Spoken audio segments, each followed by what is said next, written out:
انسان جب اپنے علم پر بھروسہ کرنے لگتا ہے یا اپنی عقل پر بھروسہ کرنے لگتا ہے یا اپنے تعلقات پر بھروسہ کرنے لگتا ہے یا اپنی دولت پر، مال پر، صحت پر، تو ایک بہت بڑے دھوکے کا شکار ہو جاتا ہے۔ اور انسان جب انسانوں پر بھروسہ کرنے لگتا ہے تو پھر اللہ تعالیٰ اسے بعض اوقات انسانوں کے سپرد کر دیتا ہے، انسانوں کے سپرد۔ اور بہت سارے ایسے لوگ بھی ہوتے ہیں جو رب کریم کو بھولتے ہیں اور وہ اپنی ساری توجہ انسانوں کی طرف، دنیا کی طرف، دنیا داروں کی طرف کر لیتے ہیں، تو اللہ تعالیٰ فرماتا ہے پھر میں انہیں یہ سزا دیتا ہوں کہ وہ مجھے بھولنے نکلے تھے تو میں نے انہیں ان کا اپنا آپ بھی بھلا دیا، اپنا آپ بھی۔ سورہ حشر کو دیکھیے گا، فرمایا وَلَا تَكُونُوا كَالَّذِينَ نَسُوا اللَّهَ فَأَنسَاهُمْ أَنفُسَهُمْ۔ ان لوگوں کی طرح نہ ہو جانا جنہوں نے اللہ کو بھلا دیا تو اللہ نے پھر انہیں ان کا اپنا آپ بھی بھلا دیا،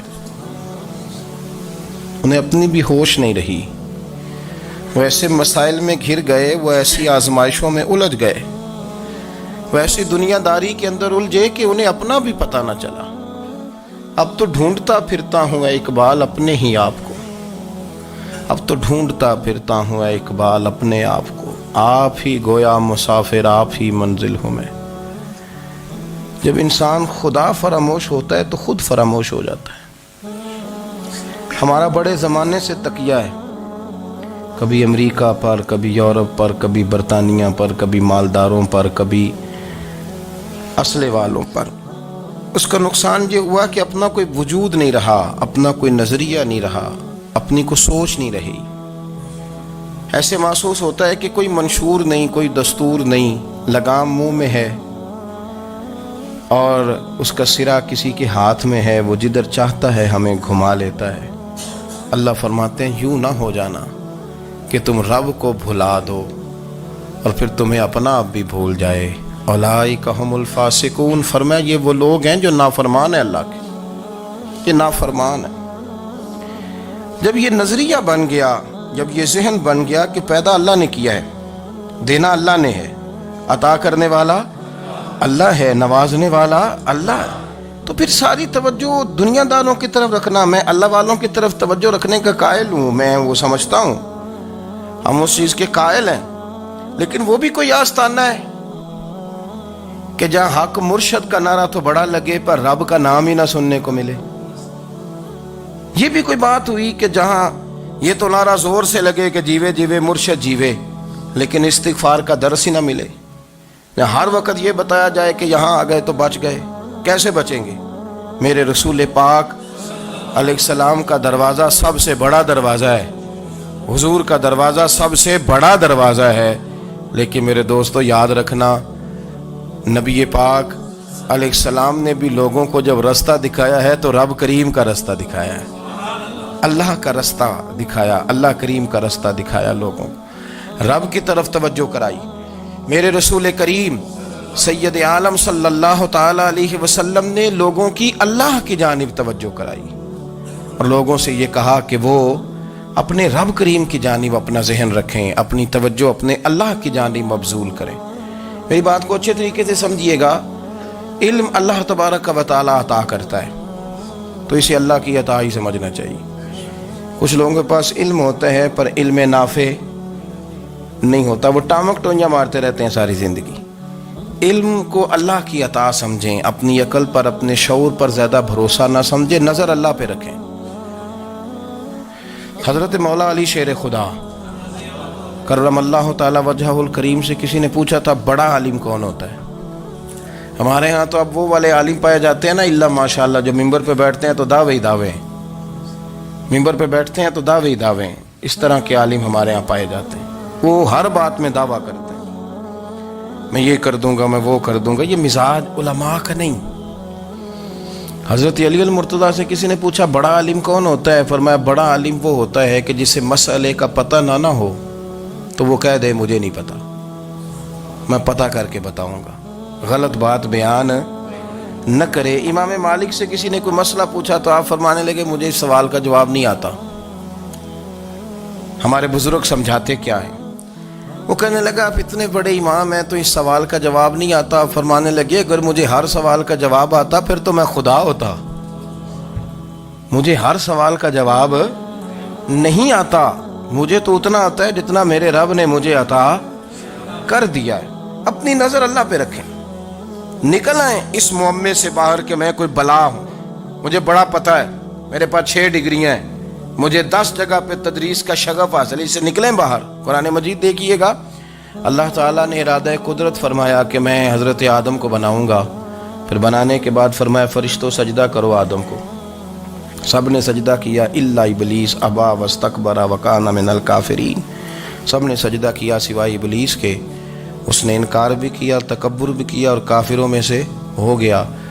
تو یہ جب اللہ تعالیٰ نے سجدہ کرایا تو کیسے کرایا؟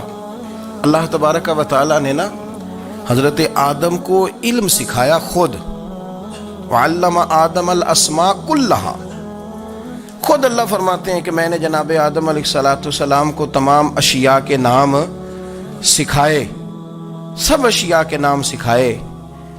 تو وہ چیزیں پھر میں نے نا، اللہ فرماتے ہیں میں نے فرشتوں پہ پیش کی، میں نے کہا کہ بتاؤ ان کے نام کیا ہے، تو فرشتوں نے جو جواب دیا ہے وہ سمجھنے والا ہے۔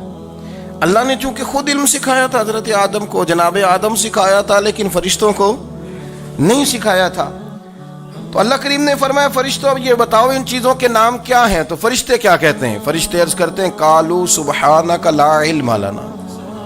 آپ کبھی یقین کریں اس چیز کی لذت لیں تو مزہ آ جائے۔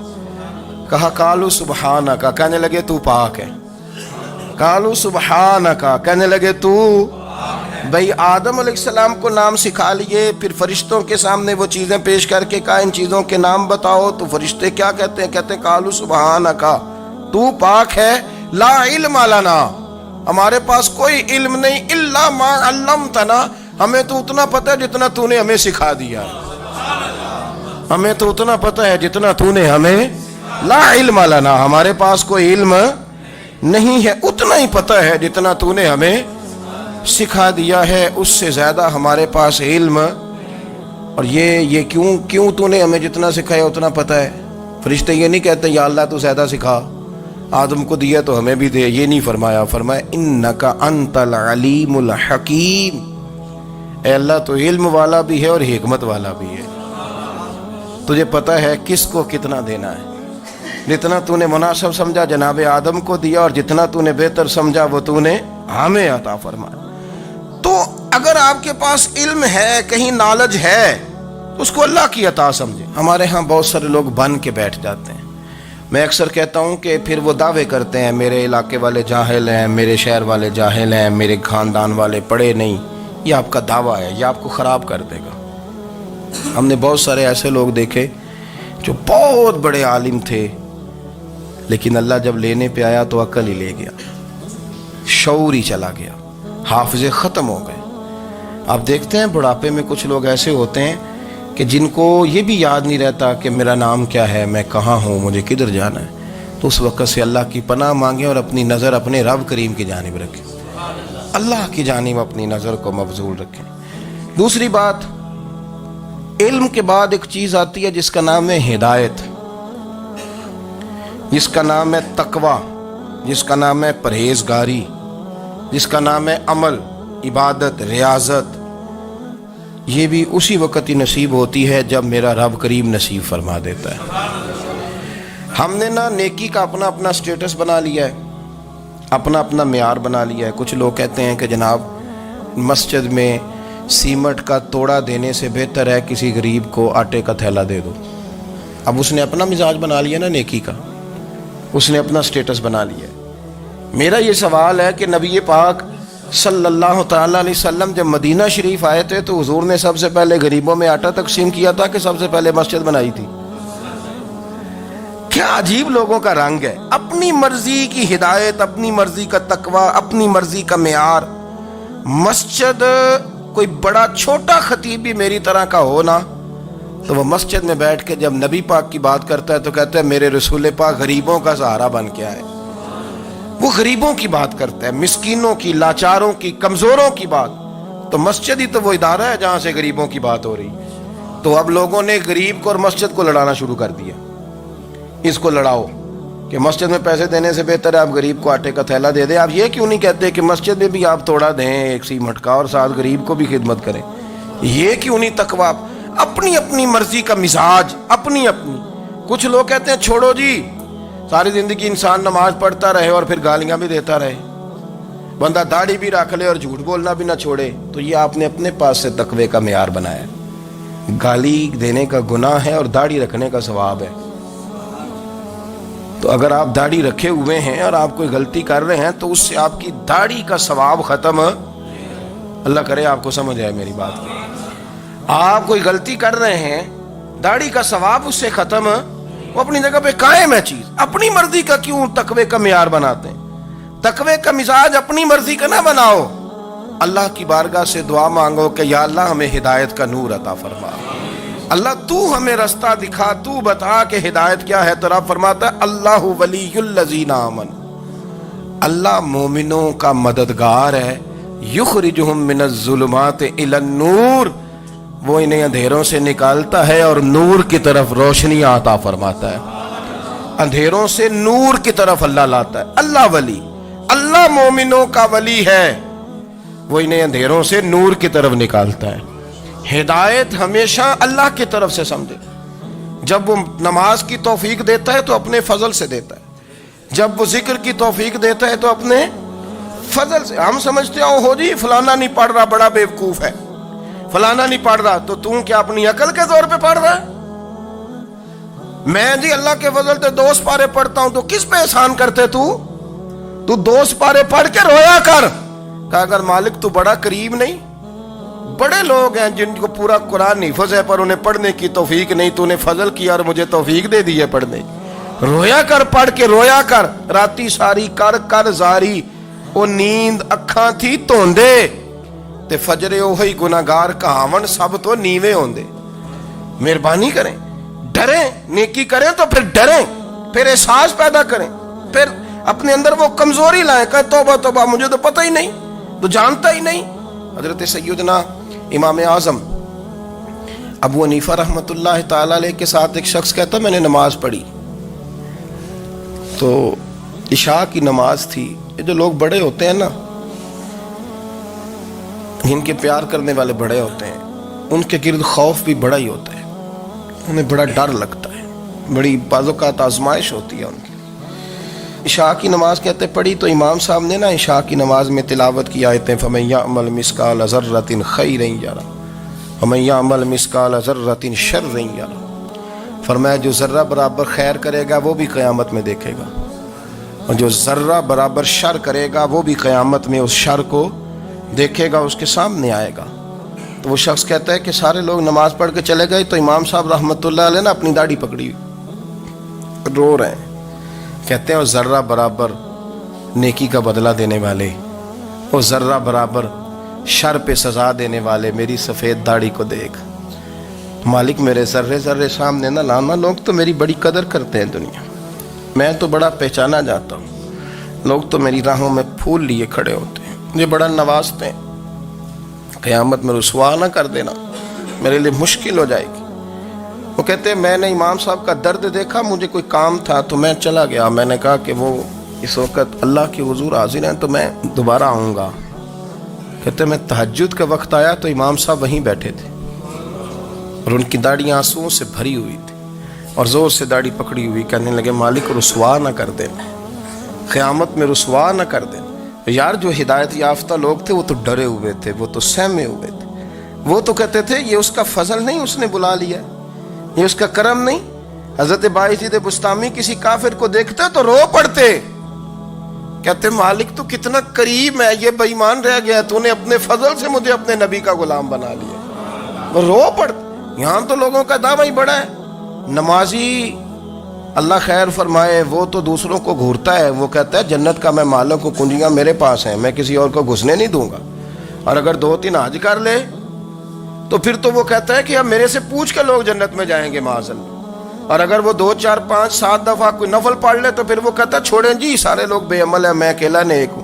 نہ ایسا کریں، اپنی توجہ اپنے رب پہ رکھیں. اپنی توجہ اپنے معین الملت والدین، عطائے رسول، ہند الولی، غریب نواز، خواجہ معین الدین چشتی، حضرت خواجہ اجمیر، شاہ اجمیر، شاہ اجمیر، والی ہندوستان، آخری عمر میں نا سارا دن روتے گزر جاتا، ساری رات روتے گزر جاتے، ذرا سی کوئی بات کرتا تو رو پڑتے، آنکھیں آنسوں سے بھری رہتی۔ کئی دفعہ اپنے بھی پریشان ہو جاتے ہیں نا کہ یار تو ایک بات کی جان ہی نہیں چھوڑ رہا، تو خواجہ قطب الدین صاحب بختیار کاکی سے لوگوں نے کہا کہ آپ مرشد سے بات کریں، اتنا بھی تو نہیں نہ رونا چاہیے، ہر وقت اس کے آنسو کی کریے، عاشق دا کام ہی رونا تونا، تبھی نہ رویو نہیں منظوری، یہ عاشق سدا ہی روندا رہندا ہے، پاویں وصل ہوئے تے پاویں دوری، ہر وقت رونے کا کیا مطلب ہے؟ تو خواجہ قطب صاحب کہتے ہیں میں قریب گیا تو میں نے پیر دبائے، میں نے کہا سونیا لوگ تو کچھ بھی نہیں کرتے، تو نے تو کمال کر دیا، 90 لاکھ آدمی مسلمان کر دیا، دنیا کچھ نہیں کرتی، تو نے 50 سال ساری رات مصلے پہ بیٹھ کے رب راضی کیا، تو شہزادہ تھا، حضور کی اولاد تھا، لیکن معین الدین تیرا ایک پلاٹ بھی نہیں، تو نے طالب علم پالے، انہیں غریبوں کو دیا، تو نے نوازا، کوئی شے نہیں تیرے پاس، ہر چیز تو نے، ساری رات روتے ہو، سارا دن روتے ہو۔ تو خواجہ قطب الدین صاحب کہتے ہیں میں نے جب عرض کیا تو خواجہ صاحب مجھے گلے لگا لیا، چیخ مار کے روئے، کہنے لگے قطب الدین پتر داڑھی سفید ہو گئی، جانے کا وقت آ گیا، جو تو نے نیکیاں گنوائی ہیں وہ ہیں صحیح میرے پاس، پر یار کی بارگاہ میں پیش کرنے کے قابل ایک بھی نہیں، ایک بھی نہیں، تو بارگاہ تو دیکھ کتنی بڑی ہے، رسول کریم کی بارگاہ میں پیش کرنے کے قابل ان میں سے ایک بھی نہیں، تو آستانہ دیکھ کتنا بڑا ہے، کیا پیش کروں گا، کیا عرض کروں گا حضور کی بارگاہ میں، کس طرح؟ وہ یار جو بڑے تھے وہ تو ڈرے ہوئے تھے، سہمے ہوئے تھے، وہ تو بڑی آزمائش میں تھے، لیکن میرا اور آپ کا رٹا 2 نمازیں پڑھ کے 6 نمازوں کا دعویٰ کرنا اور لمبی چوڑی کہانیاں بنانا اور اپنے منہ سے اپنی تعریفیں کرنا، اس سے تھوڑا باہر آئیں۔ رزق بھی میرا اللہ ہی دیتا ہے، علم بھی اللہ دیتا ہے، رزق بھی۔ بڑے بڑے فقیروں کو مالدار ہوتے دیکھا، بڑے بڑے مالداروں کو فقیر ہوتے دیکھا، بڑے بڑے، میرے ایک بڑا سخی قسم کا سجن ہے، بڑا پیارا ہے، میں اسے سخی مانتا ہوں، میں نے اپنی پریشانیوں کے دنوں میں بھی اس شخص کو سخی دیکھا۔ ایک دن رات کو مجھے ٹیلی فون کر کے کہنے لگا کدھر ہو؟ میں نے کہا میں گھر ہوں۔ نہیں اکثر سفر میں ہوتے ہو نا؟ میں نے کہا طبیعت کیسی ہے؟ ٹھیک ہے، بس حال چال پوچھنا تھا۔ میں نے سمجھائی، میں نے کہا یار یہ کوئی مسئلہ ہے، ورنہ رات کے 2 بجے کوئی حال پوچھنے کو فون تو نہیں نہ کرتا، کوئی مطلب ایسا تو مسئلہ نہیں نا۔ تو میں نے بیک کال کی، میں نے کہا یار میری بات سن، مسئلہ کیا؟ کہ نہیں کچھ نہیں دل کر رہا تھا۔ میں نے کہا میری گل سن، رہے ہیں اسی 4-5 سال کٹھے، میں تین جاننا، اصل بات کر۔ کہنے لگا مکان بھی بڑا ہے، سارا کچھ ٹھیک ہے، پر وہ بڑا ہی بے نیاز ہے، کچھ حالات اس قسم کے آ گئے ہیں کہ لوگوں کو بتاؤں بھی تو لوگ ماننے کو تیار نہیں، زیادہ نہیں، مجھے نا تھوڑے سے پیسوں کی ضرورت ہے، کوئی 15-20 ہزار اگر مل جائیں میری ضرورت۔ آپ یقین کریں میں روتا رہا ساری رات۔ میں نے کہا مہربانہ تیرا کس طرح کریں گے، اس سے لے کے زمانہ استعمال کرتا تھا، پر بے پرواہی ویخ نہ سجڑ دی، جتھے کسے دی پیش نہ جاوے، انہیں تاجاں والے در در رولے تے منگتیاں تخت بٹھاوے۔ سجنا کسے نو کارا مل دئی، کوئی کعبیوں خالی آوے، واللہ خیر الرازقین، وقت تو دائیں بائیں نہ جا، رزق تو تجھے میں دوں گا، میں ہوں بہتر رزق دینے والا۔ بڑے بڑے بادشاہ، بڑے بڑے شہنشاہ، بڑے بڑے لوگ، ہاتھوں میں کاسے، فقیریاں۔ ام ربیعہ کہا کرتی تھیں، بڑی نیک اور صالح خاتون تھیں، وہ کہتی ہیں کہ میں نا بڑے امیر آدمی کی بیوی تھی، اپنے شوہر کے ساتھ چھت پہ بیٹھی تھی تو نیچے فقیر مانگنے والا آیا، اس نے بڑے درد سے صدا کی تو میں نے اپنے شوہر سے کہا کچھ دے دیں، کہا دفع کر، ان لوگوں نے دھندا بنایا ہوا ہے۔ کہتی میں میکے سے بھی بڑا مال لے کے آئی تھی، میرے ماں باپ بڑے امیر تھے، تو میں نے نا چوری اپنے خامہ سے نظر بچا کے باتھ روم جانے کے بہانے گئی اور نیچے جا کے 5 دینار میں نے اس فقیر کی ہتھیلی پہ رکھے۔ کہتے اس نے 5 دینار دیکھے، پھر میری طرف دیکھا تو میں نے اس کی آنکھوں میں آنسو چمکتے دیکھے۔ کہنے لگے بی بی رب تیرا بھلا کرے میں 3 دنوں کا بھوکا ہوں. کہ وہ چلا گیا. میں گھر آ گئی. جب باہر آئی تو میرا شوہر کہنے لگا تو اتنی اب اتنی تو تیز ہو گئی ہے اور تو اتنی خود مختار ہو گئی ہے, میرے بغیر پوچھے مال خرچ کرے کہ جا تجھے 3 طلاقیں. کہتی میں بالدار اور وزادار باپ کی بیٹی تھی, طلاق لے کے گھر آئی تو میرا باپ ٹوٹ گیا, چارپائی پہ چلا گیا. اوہو یہ کیا بن گیا. کہتی بڑی تکلیف رہی. 1-2 سال کے بعد میرے ابا نے میری شادی کر دی. اب جس شوہر کے پاس گئی وہ بڑا نیک تھا, پرہیزگار تھا, اللہ نے بہترین صلہ دیا. کہتی چھت پہ بیٹھی تھی, دروازے پہ فقیر آیا تو میں نے شوہر سے کہا کچھ دے دوں. کہنے لگا 5 نہ دینا, 15 دینا, 20 دینا, میں فقیر ہوں, میں نے فقر سے دولت دیکھی ہے, اسے خالی نہ لوٹانا. کہتی ہے کہ میں نیچے گئی اور جب میں نے اس کی طرف دینار بڑھائے تو میری چیخ نکلی, پیسے پھینک کے میں بے ہوش ہو کے گری. میرا شوہر نے آ کے اٹھایا, اندر لے گیا, پانی منہ پہ چھڑکا. کہنے لگا تجھے کیا ہوا. کہنے لگی یہ جو مانگنے آیا یہ میرا پہلا شوہر تھا, وہی تھا جو کہتا تھا کہ تو 5 دینار دے آئیے جا تجھے 3 طلاقیں. پڑھو نا حدیث پاک. میرے نبی پاک علیہ السلام نے فرمایا ایک بندہ گنجا تھا. گنجا کوئی ترتیب آگے پیچھے ہو جائے تو مفہوم کے لحاظ سے, لیکن میں مفہوم اس کا واضح کرتا ہوں. ایک گنجا تھا, کوئی شے نہیں تھی, سر پہ بال بھی نہیں تھے, رویا کرتا تھا. اللہ تعالیٰ نے فرشتے کو بھیجا, تجھے کیا چاہیے. تو کہنے لگا بال آ جائیں اور تھوڑا مال آ جائے. فرشتے نے ہاتھ پھیرا تو بال بھی آ گئے تو بکریاں بھی آ گئیں, لائنیں لگ گئیں, مال ہی مال ہو گئے. دوسرے کے پاس گیا, وہ کوڑا تھا. اس کو جا کے کہا کیا چاہیے. کہنے لگا شفا ہو جائے اور کچھ اللہ تعالیٰ آسانی کر دے. شفا بھی ہو گئی, گائیں بھی دے دی, بھینسیں بھی دے دی, مال ہی مال ہو. پھر ایک کے پاس گیا, وہ اندھا تھا. تجھے کیا چاہیے. اس نے کہا آنکھیں مل جائیں اور کچھ ساتھ اللہ مال دے دے. اونٹ ہی اونٹ ہو گئے. جب بڑا نواز دیا تو پھر مالک نے امتحان لینے کا ارادہ کیا. یاری تیری سونا ہے پر آزمائشاں بھی تیریاں اگ. آزمائشاں تیریاں, صحیح کہہ رہا ہوں, آزمائشاں تیریاں. یاری تیری سونا ہے پر آزمائشاں تیریاں.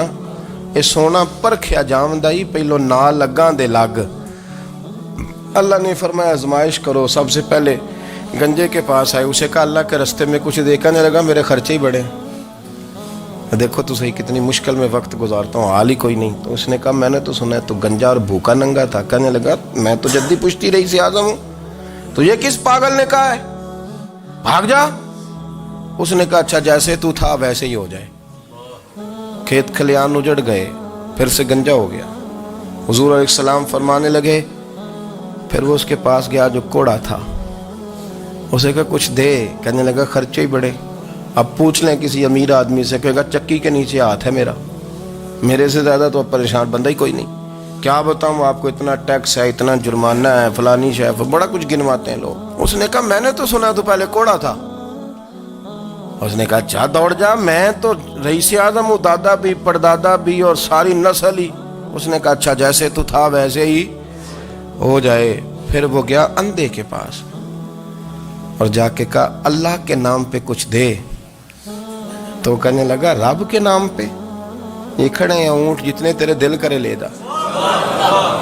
اس نے کہا کیا معنی اس بات کا. کہنے لگا یار تجھے کیا بتاؤں, میں تو اندھا تھا, میں نے تو کبھی دنیا دیکھی نہیں تھی. پھر اس کریم نے فضل کیا تو مجھے بڑا کچھ دکھایا. میں کیا بتاؤں, میرا دل کر رہا ہے کہہ دوں کہ پھر اس نے کعبہ دکھایا, پھر اس نے روضہ رسول دکھایا, پھر اس نے ریاض الجنہ کے سجدے دکھائے, پھر اس نے اپنے محبوب کے دروازے کی رونقیں دکھائیں. اس نے بڑا کچھ دیا, اس نے بڑا نوازا. میرے پاس تو شاید میں بدکار پرانا خادم, کسے در ملی نہ ٹوئی. اے واصف یار نے نظر جو کی تھی, پھر واصف ہی ہوئی. یہ تو اس کا کرم ہوا. تو یہ وہ کہنے لگا تو اللہ کے نام پہ جان مانگ, میں وہ بھی دینے کو تیار. میرے پر تو شے ہی کوئی نہیں تھی, مجھے تو اپنا پتہ ہے, میں تو کوئی شے نہیں تھا, کچھ نہیں تھا میرے پاس. یہ تو ان کا کرم ہے کہ روخن کا ادھر ہے, اور مختصر سی میری کہانی ہے, یہ جو بھی ہے ان کی مہربانی ہے. تو وہ کہنے لگا میں بھی کچھ لینے نہیں آیا تھا, تیری آزمائش ہی کرنے آیا تھا. تیری عزتیں بھی سلامت رہیں گی, تیرا مال بھی سلامت رہے گا, تیری شفا بھی. اپنی زندگی میں کبھی بھی اللہ کی بارگاہ سے توجہ ادھر ادھر نہ کریں، چھوڑیں لوگ کیا کر رہے ہیں، دنیا کیا کہہ رہی، کبھی بھی اپنی توجہ دائیں۔ ہمارا یہ مسئلہ بن گیا کہ ہماری سیاست ہے، ہماری دنیا داری ہے، ہم بندوں کو راضی کرنا چاہتے ہیں، ہم دیکھتے ہیں کون کس طرح، اور آپ یقین کریں آپ تھک جائیں گے، بندے راضی نہیں ہوں گے، وہ نہیں راضی ہوتے، آپ ان کو منا کے لائیں گے تو ادھر والے نکل جائیں گے، ادھر کو منائیں گے تو ادھر والے نکل جائیں گے۔ اس چکر سے باہر آئیں، اس رب کو راضی کریں جو فرماتا ہے ان الذین آمنوا وعملوا الصالحات سیجعل لهم الرحمن ودا۔ فرمایا تو ایمان لانے کے بعد نیک عمل کر، میں لوگوں کے دلوں میں تیری محبت پیدا کر دوں۔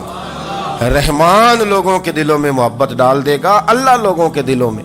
اپنی نظر ہمیشہ اپنے رب پہ رکھیں، اتنی لمبی چوڑی دنیا داروں سے امیدیں نہ وابستہ کریں۔ میں نے دیکھا ہے لوگ کا سالیسی کرتے ہیں، کبھی اس کے دروازے پہ کبھی اس کے دروازے پہ۔